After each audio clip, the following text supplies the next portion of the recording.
Hello दोस्तों, नमस्कार। SM के चैनल में मैं आप सब का दिल से बहुत बहुत स्वागत करता हूं। फर्स्ट टाइम विजिट किया जरूर चैनल को सब्सक्राइब कर लेना। उसी के साथ साथ फ्री स्टॉक मार्केट क्लासेस इस चैनल के ऊपर यस्टरडे मतलब शनिवार के दिन एक नया लेक्चर अपलोड हुआ था। अगर आपने नहीं देखा है तो देख लेना, लिंक ऊपर आई बटन पे दे दिया है। और आज ही के दिन की बात करें, आज है रविवार, तो शाम के 5 बजे के आसपास इस चैनल के ऊपर भी एक नया लेक्चर अपलोड होने वाला है। तो इस चैनल को भी फॉलो कर लेना, सब्सक्राइब कर लेना। इस चैनल का लिंक भी आपको ऊपर आई बटन पे नीचे डिस्क्रिप्शन में मिल जाएगा। सो चले दोस्तों, आज के इस पहले वीडियो को स्टार्ट कर लेते हैं।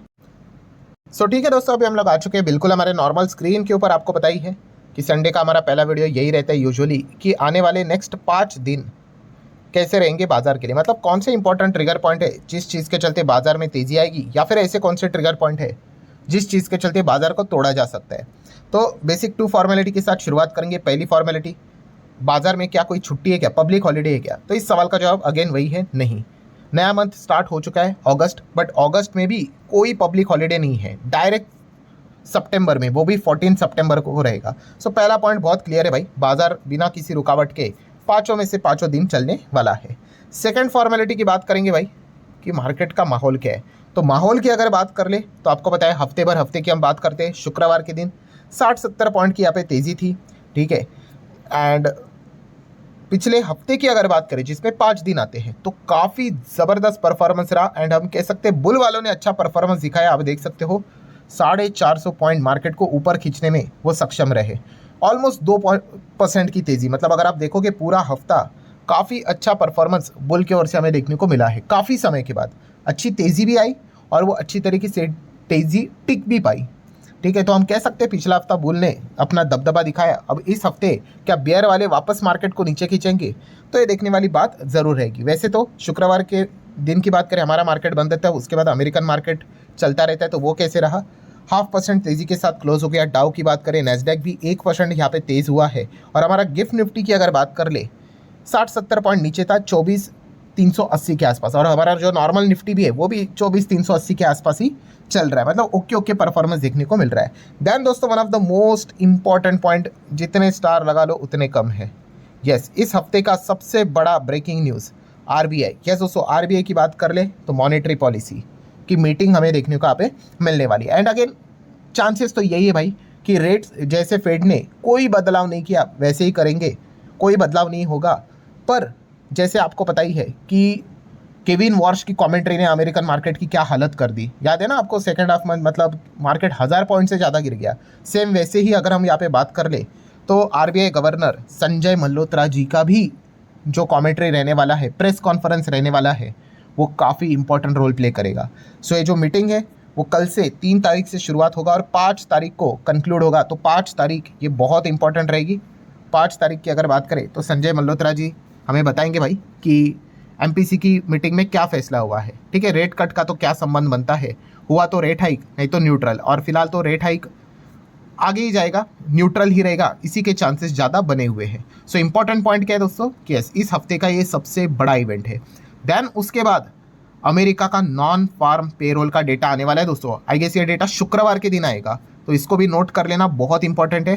क्योंकि आपको पता ही है ये जो डेटा रहते हैं इसी को देखकर सेंट्रल बैंक डिसीजन लेते हैं कि भाई रेट कट करना है, हाइक करना है, सेम रखना है, ठीक है। एक बार आपको याद होगा अमेरिका का नॉन फार्म पेरोल का डेटा बहुत ही घटिया आया था, बहुत ही। तो इस चीज़ के चलते पूरे अमेरिकन मार्केट की ऐसी की तैसी हुई थी। सो इसीलिए ये डेटा शुक्रवार के दिन आएगा, ठीक है। तो ज़रूर इसको आपने नोट करके यहाँ पे चलना है। देन दोस्तों, एक मंथ खत्म हो गया, कौन सा, जून नहीं, माफ़ कीजिएगा, जुलाई। सो पॉइंट क्या है, यस, नया मंथ, नई शुरुआत। तो यहाँ पे ऑटो सेल्स के आंकड़े सामने आएंगे। तो ऑटो इंडस्ट्री, उसके ऊपर ज़बरदस्त फोकस रहेगा। देख लेंगे भाई कौन सी कंपनी में कितनी गाड़ियाँ बिकी है। ऊपर से तो आपको पता ही है थोड़ा सा मूड माहौल भी ख़राब है ऑटो सेक्टर को लेकर। Yes, because of E20 and all that बहुत सारी चीज़ें चल रही है। लेट्स सी कितनी गाड़ियाँ हम लोग को ओवरऑल बिकती हुई देखने को मिले। इलेक्ट्रिक व्हीकल कितनी गाड़ियाँ बिकी है, इस चीज़ के चलते ये जो E20 वाला झमेला चल रहा है, E20 के लिए ज़्यादा मतलब ईवी के लिए ज़्यादा डिमांड हम लोग को बढ़ती हुई देखने को मिल रही है। तो इन सारे सवालों के जवाब हमें अब यहाँ पे कल से मिलने वाले हैं। देन अगर बात करें, नो डाउट भाई जिस चीज़ के चलते हर कोई परेशान है, मिडल ईस्ट, ठीक है। अब मिडल ईस्ट में क्या होगा, क्या अफवाहें आएगी, ट्रम्प क्या स्टेटमेंट देंगे, उसके ऊपर चीज़ें यहाँ पे निर्भर रहने वाली है। देन लाल सागर, रेड सी के ऊपर भी फोकस रहेगा भाई। बीच में ही खबर रिपोर्टेडली राउटर्स ने कवर की थी कि यमन के जो हुतीज़ है वो प्लान कर रहे हैं भाई कि रेड सी में अगर आपको घुसना है तो ये बैब एल मंदाब है, उसके थ्रू एंटर करना पड़ता है और हम उसके लिए क्या करेंगे, टोल वसूलना स्टार्ट करेंगे। ठीक है, रिपोर्टेडली खबर थी, अभी तक सारी चीज़ें कंफर्म नहीं हुई है, बट अगर रेड सी का रूट अगर बंद हुआ जो सुएज कैनल को जोड़कर यूरोप को लेकर जाता है तो भाई लेने के देने पड़ेंगे, पहले से मार्केट की हालत ख़राब है। सो इसके ऊपर हमारा ध्यान यहाँ पे रहना चाहिए। ये ऐसे पॉइंट है जो बियर वाले बार बार इंतजार करते रहते कि कुछ तो यहाँ से नेगेटिव खबर आ जाए ताकि हम मार्केट को तोड़ सके। देन ट्रम्प चाचा तो बैठे हुए ही है, बीच बीच में टैरिफ का भी धमकी देते रहते हैं। रशिया वाला जो बिल है आप सभी लोगों को पता ही है, वो तो सीनेट में अभी हम लोगों को काफ़ी कंफर्टेबली पास भी होते हुए देखने को मिल चुका है। वो तो बस फॉर्मेलिटी, अगले 1-2 महीने में वो चीज़ आ ही जाएगी। मतलब हमारे ऊपर 100% टैरिफ लगेगा, क्यों? क्योंकि हम रशिया से ऑयल खरीदते हैं। सो इसके ऊपर भी ध्यान रहेगा। देन ट्रेड डील का तो कहानी हम सुन कर हमारे कान पक गए। ठीक है, ट्रेड डील अब होगी तब होगी, अब तो मुश्किल ही है भाई। ऐसा मतलब टैरिफ की बात करते रहते, कैसे ट्रेड डील हो पाएगी? बस 3 महीने के बाद की बात अभी की जा रही है, उसके बाद भी आप सुनोगे कि और 3 महीने, और ये चलता ही रहेगा। देन आईपीओ, प्राइमरी मार्केट की बात करें तो प्राइमरी मार्केट भी अब काफ़ी थोड़ा बहुत हैंडसम होते हुए देखने को मिल रहा है। थोड़े थोड़े आईपीओज हम लोग को आते हुए देखने को मिल रहे हैं इतने ख़राब माहौल में भी। सो इस हफ्ते भी काफ़ी कुछ आईपीओज हम लोग को ओपन होते हुए देखने को मिलने वाले। देन आर्टिफिशियल इंटेलिजेंस की बात कर ले भाई, दुनिया भर के बाजार इस चीज़ के चलते काफ़ी वॉलेटाइल हुए। इसका इम्पैक्ट हमारे आईटी इंडस्ट्री के ऊपर भी पड़ा हुआ है। ठीक है, तो एआई के ऊपर तो हमारा ध्यान रहता ही है। कोई भी अनाउंसमेंट होती है पॉजिटिव और नेगेटिव, तो इसका इम्पैक्ट हमारे आईटी सेक्टर के ऊपर यहाँ पे पड़ता है, तो इसको भी नोट करके हम चलते ही हैं। देन भारत सरकार के ऊपर फोकस रहेगा। कभी भी कोई भी खबर आ जाती है, सरप्राइजिंग वाली खबर भी आ जाती है, कोई डिसीजन भी सामने यहाँ पे आ जाता है। ठीक है, तो ज़रूर इस चीज़ के चलते मतलब ध्यान यहाँ पे रहेगा ही रहेगा। देन पार्लियामेंट भी हम लोग को चलते हुए देखने को मिल रहा है। मॉनसून सत्र की अगर बात कर ले तो कभी भी कोई भी अपडेट्स यहाँ पे हमारे सामने यहाँ पे आ सकते हैं। देन इथेनॉल की बात कर ले, E20 की बात कर ले, तो आपको याद ही होगा अभी रिसेंटली CJP, कॉकरोच जनता पार्टी, उन्होंने प्रोटेस्ट किया था। एंड उसके बाद नेक्स्ट इमीडिएटली अगर कोई खबर निकल कर आई थी, वो यही निकल कर आई थी कि उसके बाद एक और प्रोटेस्ट यहाँ पे होने वाला है। किस चीज़ को लेकर? इथेनॉल को लेकर। ठीक है, 4 अगस्त ये तारीख तय हो चुकी है।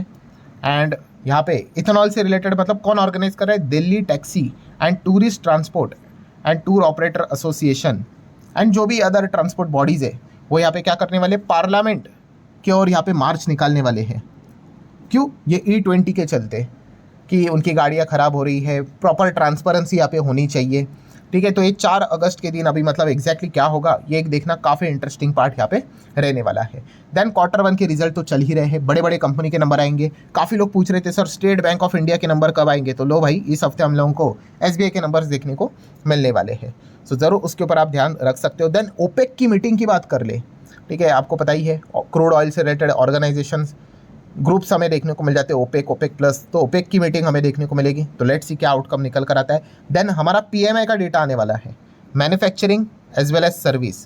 ठीक है, तो उसके ऊपर आप यहाँ पे ध्यान रख सकते हो। देन फॉरेन एक्सचेंज रिजर्व्स, वो तो वीकली डेटा यहाँ पे शुक्रवार के दिन आते ही रहता है। देन कल के दिन की बात करें, वी ऑल नो दैट बहुत बड़ा बदलाव मार्केट में कल से हमें होते हुए देखने को मिल रहा है। यस, बाजार का क्लोजिंग टाइम हमें बदलते हुए देखने को यहाँ पे मिल रहा है। ठीक है, कुछ चीज़ें 3:15 बजे ही क्लोज हो जाएगी, कुछ चीज़ें 3:30 बजे ही जैसे पहले क्लोज होती थी वैसी होगी, और कुछ चीज़ें 3:40 को बंद होगी। तो 3 अलग अलग क्लोजिंग टाइम अभी हम लोगों को देखने को यहाँ पे मिलने वाले हैं। जिनको नहीं पता है कि क्या 3 अलग अलग क्लोजिंग टाइम है, तो इसके ऊपर मैंने कल ही एक वीडियो कवर किया था, आपको पता ही होगा। बड़ा वीडियो है, 17 मिनट का वीडियो, क्योंकि मैंने डिटेल में सारी चीज़ें कवर की है। तो इस वीडियो को देख लेना, मैंने इसका लिंक ऊपर आई बटन पे लगाया, आपके सारे डाउट्स क्लियर हो जाएंगे। देन FISDS एक्टिविटीज़ की अगर बात कर ले तो भाई लगातार यहाँ पे हम कह सकते हैं 1 2 3 4 बार FIS ने अच्छी बाइंग यहाँ पे की है, जिसमें से 2 बार बड़ी बाइंग थी। तो इस हफ्ते को वापस चेक कर लेंगे भाई कि क्या FIS वाकई में कमबैक करने के मूड में है, क्या लगातार बाइंग यहाँ पे कर रहे हैं, बेच कर क्या वो थक गए। तो ये एक देखना इंटरेस्टिंग पार्ट रहने वाला है। दैन डॉलर रुपये रिश्ते की बात कर ले तो चले भाई 96 के नीचे फिलहाल तो रुपये हम लोग को चलते हुए देखने को मिल रहा है अगेंस्ट US डॉलर। गोल्ड की बात कर ले तो गोल्ड $4,000 के आसपास यहाँ पे चल रहा है। रुपी टर्म में अगर देखा गया तो 1,45,000 के आसपास नज़र आ रहा है। सिल्वर की अगर बात कर ले तो सिल्वर अभी भी $60 के नीचे ही चल रहा है। एंड रुपी टर्म में देखा गया तो 2.25 लाख के आसपास हमें सिल्वर ट्रेड होते हुए देखने को मिल रहा है। क्रूड ऑयल की अगर बात कर ले तो क्रूड वापस हमें भड़कते हुए देखने को मिल चुका है। WTI वापस 80 प्लस 85 के आसपास, मुर्बन भी 85 के आसपास, ब्रेंट भी 88 के आसपास, जो कि हमारे लिए अच्छी बात नहीं है। दैन अगर बात करें क्रिप्टो करेंसी तो क्रिप्टो करेंसी बिटकॉइन 60 प्लस यहाँ पे जा चुका है। वहीं पे इथेरियम 1800 के आसपास हमें नज़र यहाँ पे आ रहा है। देन डॉलर इंडेक्स की अगर हम लोग बात करें तो डॉलर इंडेक्स 100 के नीचे हमें फिसलते हुए देखने को यहाँ पे मिल चुका है, जो एक दर्शाता है भाई कि डॉलर में थोड़ी बहुत कमजोरी नज़र आ रही है। रही बात आखिर में ऑप्शन चेन की, तो हम सभी लोगों को पता है बाजार में पिछले हफ्ते तो काफ़ी अच्छा मोमेंटम देखने को मिला। तो क्या इस मोमेंटम के चलते 24,500 का रेंज क्या हम तोड़ पाएंगे? सो अगर हम चेक करते हैं 24,500 को, तो यस यहाँ पे हम कह सकते हैं कि अच्छा खासा मौका तो यहाँ पे बना हुआ है कि इतना स्ट्रॉन्ग सब मतलब रेसिस्टेंस उतना तो नज़र नहीं आ रहा है जितना बड़े बड़े हमें सौदे देखने को यहाँ पे मिल जाते हैं। तो लेट्स सी क्या वो तोड़ पाते हैं कि नहीं। सपोर्ट की अगर देखा गया बात, तो सपोर्ट तो हर लेवल पे अच्छा खासा अब नज़र यहाँ पे आ ही रहा है। सो ठीक है दोस्तों, जितने भी इंपॉर्टेंट पॉइंट्स थे, इवेंट्स थे, वो सारे मैंने नोट करवा दिए। वीडियो हेल्पफुल लगा होगा, आप चाहो तो इसको like as well as share यहाँ पे कर सकते हो। मिलते हैं अगले वीडियो में, तब तक के लिए बाय बाय।